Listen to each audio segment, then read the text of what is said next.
The last thing you want to hear when you need your auto insurance most is a robot with countless irrelevant menu options. Which is why with USAA Auto Insurance, you'll get great service that is easy and reliable, all at the touch of a button. Get a quote today. Restrictions apply. Australia is about to hold its first federal election since record-breaking bushfires, fueled at least in part by intense heat and drought, and made worse by climate change. Flames have been reported to have reached 70 metres high, but these pictures from Monday show huge blazes in the state of Victoria. The plume of smoke generated by the inferno covers 5.5 million square kilometres. That's the size of Europe. The fires finally died out just over 2 years ago after burning for nearly a year across 60 million acres.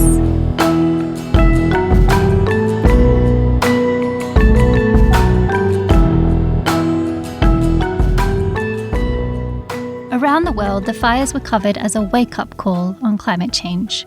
But in Australia, the government under Conservative Prime Minister Scott Morrison has seemed more concerned with putting a positive spin on its climate record in the lead-up to this weekend's election. Soon after the fires, the government proposed a gas-fired recovery from the pandemic. And in 2020, Australia became the world's biggest exporter of gas, with the government scrambling to fast-track projects including fracking on Indigenous lands and offshore drilling.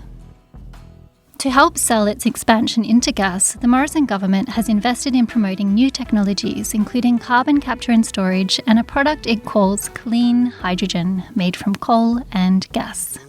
We're investing billions in projects like hydrogen hubs and seaweed for feed, which means in the lead up to the election, the government ran an unprecedented ad campaign, branding its investment in new technologies as positive energy. Australia's making positive energy, and there's more on the way. We've put solar panels here, and there. In fact, more than 1 in 4 homes have solar, eh? Ooh, that's a nice. The slogan is weirdly similar to the theme of this week's Australian Petroleum Production and Exploration Association's conference, Positive Energy for a Changing World. Both major parties, Morrison's Conservative Liberal Party and the more centre-left Labor Party, sent speakers to the conference just days before the election. But despite all this talk of positive energy, many Australians are heading to the election with less positive feelings about climate change. The country is yet to truly reckon with the fires that burnt out a little over 2 years ago, and already this year there have been floods, heat waves, and mass bleaching of the Great Barrier Reef. The government's positive spin on future technologies that will allow the gas industry to keep polluting today also downplays other problems for the fossil fuel industry, including the growing costs and pollution risks of aging coal mines and rusting oil rigs.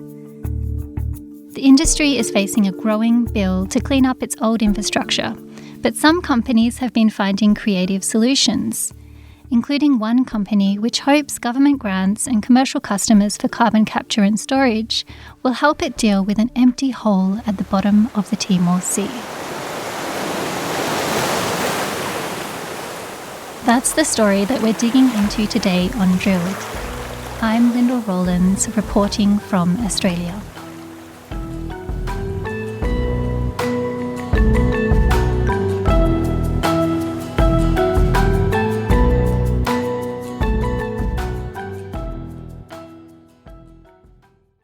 The Abercrombie Kids Summer Sale is in full swing, with up to 50% off select styles for the season. Summer plans, vacation, and camp days are all covered, with new dresses, shorts, tees, and swim. Abercrombie Kids has the summer staples they need and the looks that they want to wear. Shop in-store, online, or in the app. Offer applies to select styles as indicated. Discount applied at checkout online. Here at the Almond Joy Factory, where tropical vibes abound, we use soft, fresh-tasting coconut. The crunchiest almonds and delicious chocolate candy. Ah, but do you know what our most important ingredient is? Sometimes you feel like a nut. Sometimes you don't. Almond Joy's got nuts and something even way better than that. Yes, Almond Joy is made with almonds and joy. In 2019, Australia signed a new treaty with Timor-Leste, recognising that oil and gas fields in the Timor Sea that Australia had laid claim to for decades were in fact in Timorese waters. But by the time the treaty was signed, many of the most viable oil and gas fields in the Timor Sea were close to empty. Instead, what was left were rusting oil rigs, hundreds of kilometres of pipelines and empty wells under the sea that would need to be filled with concrete. Decommissioning is a growing challenge for the Australian oil and gas industry, and was recently estimated that removal of oil and gas equipment and plugging wells will cost around 52 billion Australian dollars. Here's Adrian Evans from the Maritime Union of Australia. There's currently 1,008 offshore wells, 57 fixed facilities, 6,500 kilometres of pipeline, 1,500 kilometres of umbilicals, and some 535 subsea structures such as manifolds. Evans was speaking at a Senate inquiry that was called after an Australian company, Woodside, sold 2 oil fields in the Timor Sea to a company which soon went bankrupt. These 2 oil fields came with a rusting oil platform called the Northern Endeavour and clean-up costs to prevent potential spills. The Northern Endeavour is still there. It's rusting, it's leaking, it's in terrible shape, and it's potentially a huge danger to both Timor-Leste and Australia if it fully leaks out what it has. Charles Shiner has spent decades researching oil and gas revenues in the Timor Sea for the Timorese think tank Lau Hamatuk. It'll cost somewhere around more than $200 million to decommission the Northern Endeavour and Laminara Carolina and bring it to a safe condition. After the inquiry, the federal government introduced a levy on Australian oil exports to pay for the decommissioning of the Northern Endeavour. But this didn't make companies like Chevron, which would have to pay a larger share of the costs, exactly happy. The decision to impose the costs on all companies did benefit at least one company, though. Woodside, which sold the Northern Endeavour just before it began to rust into the sea. And somehow doesn't have any responsibility, even though they're the ones who made all the money from this field. He says this is not the first time that Woodside has benefited from the Australian government's decisions in the Timor Sea. Woodside is politically well-connected enough that it could wipe its hands and walk away, and somehow doesn't have any responsibility, even though they're the ones who made all the money from this field. But the 2 fields Woodside abandoned weren't the only fields in the Timor Sea that need to be decommissioned. Further east is a much larger field known as Bayou Undan. In 2019, another Australian company, Santos, purchased ConocoPhillips' interests in the Timor Sea, including Bayou Undan, as well as another field that has yet to be developed in the Australian part of the Timor Sea, called Barossa. Jason Fowler is a marine ecologist with the Environment Centre Northern Territory. Santos are up for about $1 billion bill to decommission the old Bayou Undan field. Now, the reason for this is because there is dozens and dozens of gas wells out there. They all need to be properly capped and sealed, so you need to pump concrete in them and really seal them up properly so they never ever leak. You know, if they do leak, you could very well have oil and condensate and gas bubbling up to the surface forever, and which forms, permanent pollution, which is something you don't want to ever see. But Santos has announced that its plans could potentially offset or at least delay some of the costs of decommissioning Bayou Undan by turning the empty field into a carbon capture and storage project. Here's Dina Rui from Jubilee, Australia. So what they want to do is they want to pipe the gas from the Barossa gas field to Darwin, extract the CO2, and then pipe the gas for 500 kilometers out to the Bayou Undan facilities again. At Santos' recent annual general meeting, the chair of the board, Keith Spence, described the proposal as a bold plan to repurpose Bayou Undan facilities for carbon capture and storage after gas production ceases.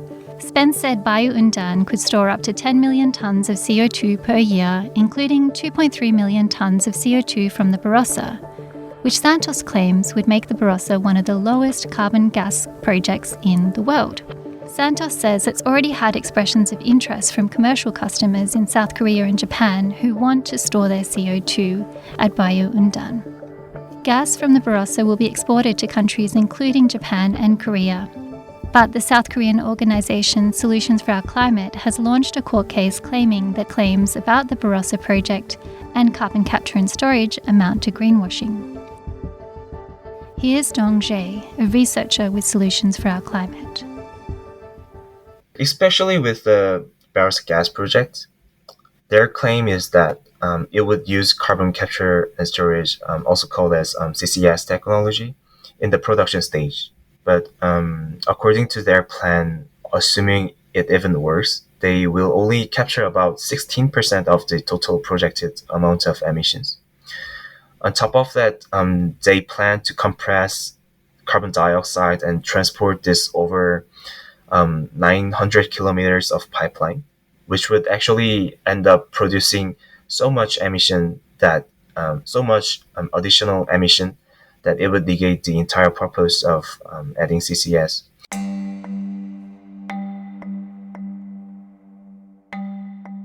Solutions for Our Climate are also concerned that the Korean government is underwriting fossil fuel expansion in Australia through its export credit agency. Our government gave about $127 billion for the last 10 years to the overseas oil and gas projects. Even if Santos's claims that Bayu-Undan can store 10 million tonnes of CO2 per year are true, its proposal to store CO2 underwater hundreds of kilometres out to sea is much more logistically complicated than other more simple carbon capture and storage projects that have failed to meet their targets. And as we know, CSS is an unproven and very expensive technology, and it doesn't really work at a large scale. And this has actually never been done at an offshore facility like Bayu-Undan before. So again, Santos is just using CCS as a greenwashing tool to push through one of the dirtiest gas projects in Australia and possibly the world. Rui says Barossa has yet to be drilled because it has much higher concentrations of CO2 than other fields in the Timor Sea. So the Barossa gas field is one of the dirtiest gas projects in the world. It has double the amount of CO2 at 18% of any other offshore Australian gas fields currently in operation. And this is important because the Barossa gas is supposed to be piped to Darwin LNG. And this is actually, so 18% is 3 times the CO2 content that the Darwin LNG facility can actually handle. So what Santos is planning to do, and they've said this themselves, is to vent 2/3 of the CO2 from the Barossa field directly into the atmosphere before the gas is even piped into Darwin. And if you look at how much LNG that the Barossa gas will actually produce, it will produce more emissions than LNG. So the Barossa gas is going to produce 3.7 million tons of LNG every year, at the same time as it's going to produce 5.4 million tons of CO2 emissions every year. The high CO2 concentration at Barossa hasn't deterred Santos, which also plans to build hundreds of kilometres of underwater pipes so that it can send the gas from the Barossa field to Darwin, where it plans to take some of the CO2 out before piping it into another part of the Timor Sea for storage at Bayu-Undan. The new Barossa pipeline would pass through nesting areas for turtles. To lay the pipeline through that area, you have a giant pipeline ship which is up to 65 metres high. It has a big light at the top, which is super bright. They measure the brightness in intensities of full moons to give you an idea of how bright this thing is. And that's obviously going to have an impact on turtle nesting and also baby turtles that hatch and come off the beach, because turtles are attracted to light. And you may end up in a situation where baby turtles are all rushing towards the pipeline ship and accumulating in the light spill area behind the ship. And this means that they're up in bright lights. Santos has said that it can manage these risks. For Santos, the plan means that not only can they tell investors that the Barossa gas project will have low CO2 emissions, they can also keep the Bayu-Undan field open longer. But logistics aren't the only issue with this proposal. As Shina from the Timorese think tank Lau Hamatuk points out, While Barossa is in the Australian part of the Timor Sea, the 2019 agreement between Timor-Leste and Australia recognised that Bayu Undan was in Timorese waters. The boundary agreement that Australia finally reluctantly signed was delayed until Bayu Undan was almost empty. So Bayu Undan will store the CO2 from another field in Australian waters after it's been returned to Timor-Leste, a country with a much smaller carbon emissions per person than Australia. Safe decommissioning in the Timor Sea also remains a local environmental issue, with the effects of a 2009 oil spill still being felt.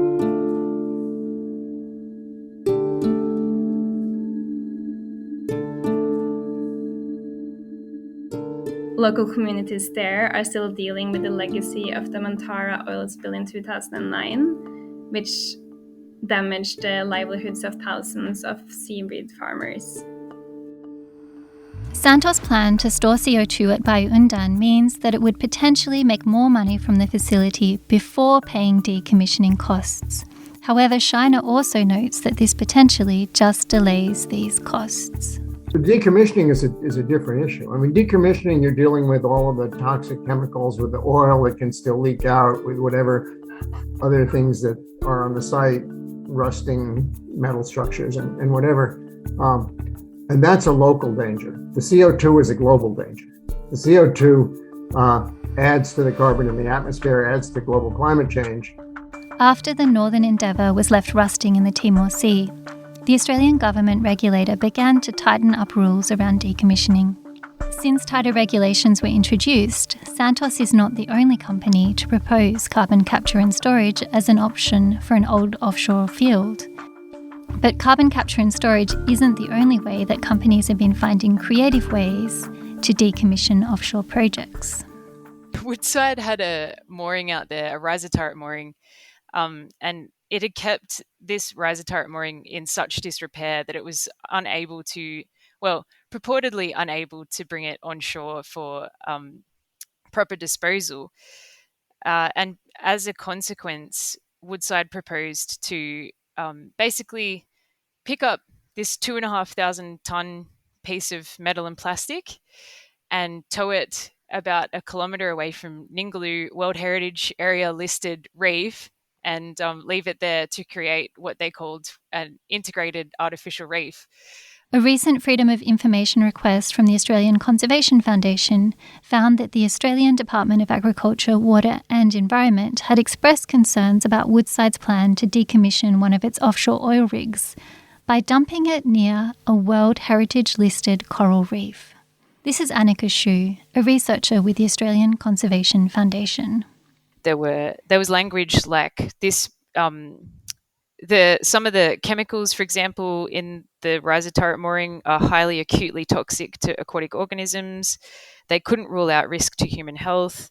Another thing that was raised by the department was 12.4 tons of plastic, which would be leached into the environment and probably consumed by turtles and marine animals in the receiving area. The department themselves described it as questionable. And it was really nice to see public servants giving frank and fearless advice and the Environment Department doing its job, and that is coming to a really tough but fair interim decision on the matter. Basically, they contacted the company and said, we are intending to reject this. We think it's contrary to international law on sea dumping, and there are a number of other bits of information that go against. And then the company decided to withdraw the application. Yet, despite Woodside's record on decommissioning, Shu notes that it has recently purchased more ageing offshore assets to the southeast of Australia in the Bass Strait. 2 weeks before the election, the Morrison government quietly released a report detailing the extent of another mass bleaching of the Great Barrier Reef. Yeah, it's extremely ironic, isn't it? I think, you could dump a shopping trolley in the ocean and something will live in it, but is that the same kind of biodiversity that you see at Ningaloo Reef? No, that is virtually impossible. These hard coral reefs are irreplaceable and have huge benefits and serve human life and all other forms of life on this planet. Before calling the election, the Morrison government announced a further round of funding for new technologies and the expansion of gas projects around the country.